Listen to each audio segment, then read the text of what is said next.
Okay, well, I think we're going to get started. We're on a tight timeline. I want to thank everybody for being here today, especially to my colleagues. I'm Representative Mia Gregerson, joined here by colleagues from both sides of the aisle in both chambers in the Capitol building. And we're here today to talk about the need of a united front to close the housing supply shortage and reduce barriers to the affordable housing construction. Right now, Washington needs 150,000 more housing units, but in the next 20 years, we're going to need more than 1 million new homes of all types, sizes, and shapes for our workers, our families, and mostly our aging seniors. Without more homes, we will never fix our housing crisis, and for those with the most wealth, they will continue to be pushed out. There isn't one single solution that will solve this problem, which is why we are all gathered here today. Using bipartisan approach, we have about a dozen bills designed to increase housing production to cut through restrictive zoning and land use regulations. Some of these bills have a greater impact in some areas than others. What needs to work for some isn't necessary for others, and that's okay. That's why we're working together to solve problems that affect each community in our state. In many communities, including some in my district, we're seeing the lack of housing density and slow construction put upward pressure on prices, causing displacement and gentrification. We need to address our housing supply shortage and barriers to affordable housing construction right now. These approaches to our supply needs to be bipartisan, even if we won't always agree on other housing-related policy proposals. We recognize that there are disagreements and even opposition to those other housing-related policies. But today, we are a united front because of how big this crisis is and how badly Washington families are counting on us. Next, I'm going to ask Representative Barkas to make a few remarks. Thank you. Well, good afternoon, everybody. It's an honor to be here. Andrew Barkas, State Representative, 2nd District, and your friendly housing guy, I guess. First of all, I just want to thank all my colleagues that are here. It's obvious by this show today of bipartisan support that we have found a way to come about with collaboration and agreement on a lot of policies that we believe are important for the state of Washington.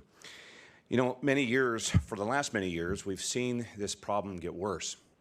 A lot of it we tried to deal with here. We had some successes and we had failures. And I think that both sides realize that we can no longer accept the failures, that we have to start focusing on the successes. And so this last year and this summer, during the interim, many of us got together and started talking. And it was evident that when we were talking, we sat around the table. And we started to talk about the things we agreed upon. We started to talk about the things that we possibly were not going to agree upon. But then we all said, you know what? Every single one has got to put something on the table they're willing to give. Otherwise, we're never going to get to a policy that we can put forth for the people of Washington. Everybody's got to give a little something.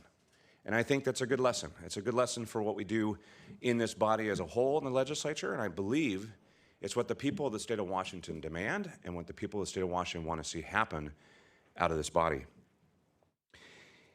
There is a lot of universe in this policy decision this year, and as my good colleague Representative Gregerson said, some is a little controversial, some is great, we all agree upon. Some you find that people that you might think agree with you don't agree with you, and that's okay, because it is a big universe of policy. But what you will find in the policy is that it all layers together. It is focused on supply. We have been saying for years we have a supply shortage here in Washington State. We are hundreds of thousands of units short, and these policies will start to chip away and have meaningful impact right away at getting at product on the ground and people with keys in their hands to move into their homes. So it's great to see everybody here today. And it's wonderful that we are working together. Let's not forget this moment. Battles are ahead. There are things that we will be disagreeing on, and that's okay. There are things that are controversial. But for this moment and for what we believe is super important, let's focus on what we can do together because we're better together. And let's not forget that sometimes we have to look at the other policy that is floating around in this legislative world and make sure that we're not putting into play policy that might be detrimental or set us back with what we're trying to accomplish and project today. Thank you very much. Thank you, Representative Barkas. And Senator Marco Elias. Thank you so much, Representative Gregerson, and it's such a joy to be with this group. I started my career as a small residential home builder in South Snohomish County in the first decade of this century. I served on the Mukilteo City Council, and now I have the chance to serve in the legislature. So I, over the course of the last 20 years, have looked at this problem from many different perspectives. And I'm excited that this session we really see a coalescing of people from all these different perspectives. Some of our innovative local government leaders who are putting good ideas on the table, our realtors and our builder community, our environmental advocates who believe in building transit-oriented dense communities have joined us in this coalition. And we have an amazing array of lawmakers. I particularly want to highlight the chair of our new Land Use Committee and the chair of our Housing Committee, Senator Lovelit and Senator Kuderer, who are doing amazing work to facilitate a really comprehensive dialogue in the Senate about all of the things we need to do to make sure that Washingtonians are housed.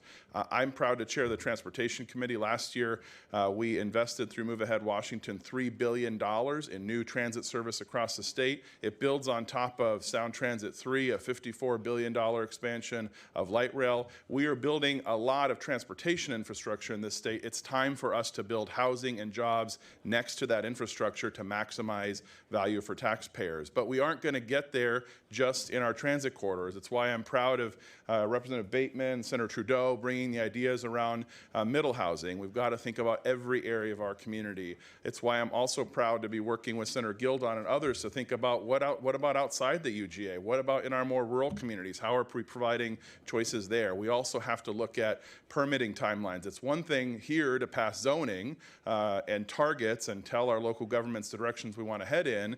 If we don't get a permitting process that gets these projects timely constructed, the work won't result in new housing units for people. At the end of the day, we face a crisis in this state around access to affordable housing. It impacts every income segment in our state, whether it's the folks struggling to find housing, or whether it's college graduates struggling to come back and buy their first home, or whether it's our seniors who are struggling to find a place to age in place in their communities with their support systems around them. We've got to do better by all these folks. It means more choices in every community for all levels in a coordinated way.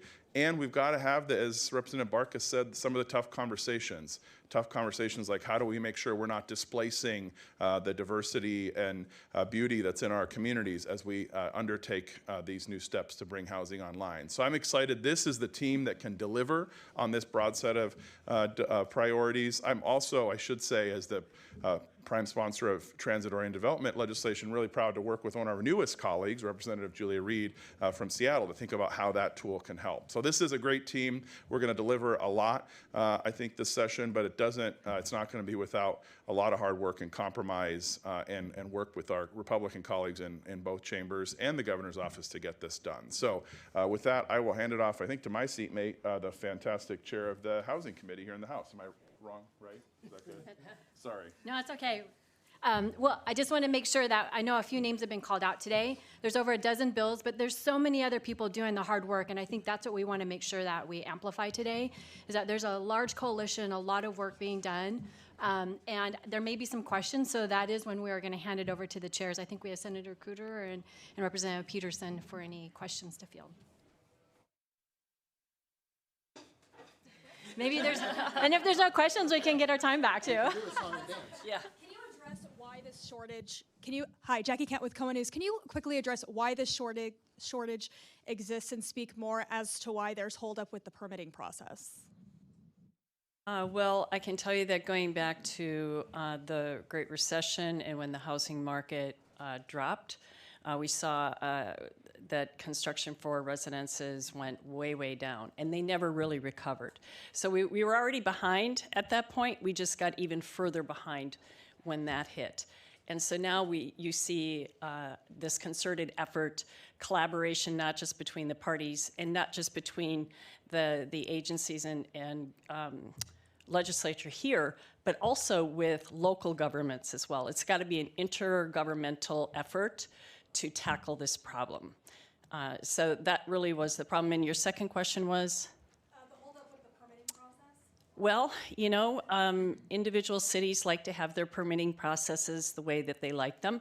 We have had working sessions on this, and we do believe that there's a path forward to streamline the process and make it much more efficient and get those permits issued much more quickly. So you'll see that bill is before us this session.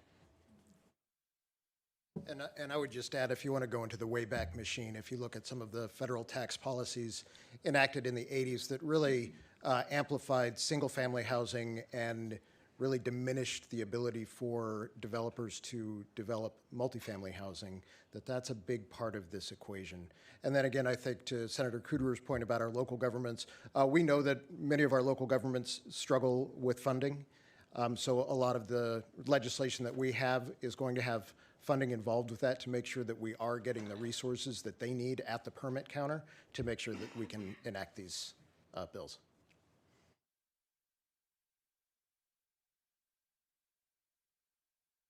I guess there's no more other questions. I just want to make sure that our colleagues, oh,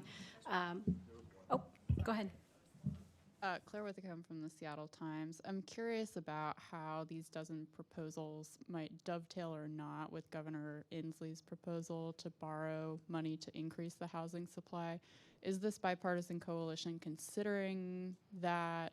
Are new, I guess, rebuttals to that proposal emerging?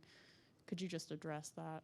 Sure. I think this is really kind of a separate issue. This is really about the supply. Really, what can we do with working with more of our private market forces to make sure that we can get market and maybe slightly below market housing, some that, as said, missing middle. With the governor's proposal, we have another bipartisan group working, going through that. I was just in that meeting this morning. That's more on the support side. What can we do as the government working with partners across the state to really find that housing for those folks that aren't going to get into the kind of private housing market, the people that are really struggling with behavioral health issues, or the people that are kind of chronically poor that aren't going to be buying a single family home. So that's more on the supply side. And then of course we also have issues around just sustainability and making sure that we're supporting everybody that is living in a home, whether it's a rental unit or an owned house as well. So kind of three areas that we're looking at, but this again is specifically kind of on the supply side of that issue. Well, the governor's proposal is about money, and this is going to take a lot of money. We have not been investing the kind of sums that we need to in the Housing Trust Fund and other programs. And there's a variety of reasons for that. It's not anybody's fault. It is what it is. And we have got to play catch up. And what he's looking at is a temporary increase in the bonding limit in order to address the urgent need of building more housing inventory. It is being considered. Other things are being considered as well. But I think you're going to see this year is going to be a big session for housing.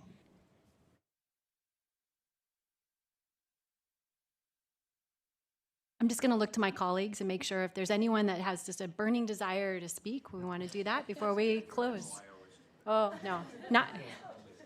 Okay, well, with that, thank you so much for coming today. And you have a whole lineup of folks who are willing to talk to you if you have any specific questions. And I think there's a list in the back of all the bills that we have been featuring. Thanks.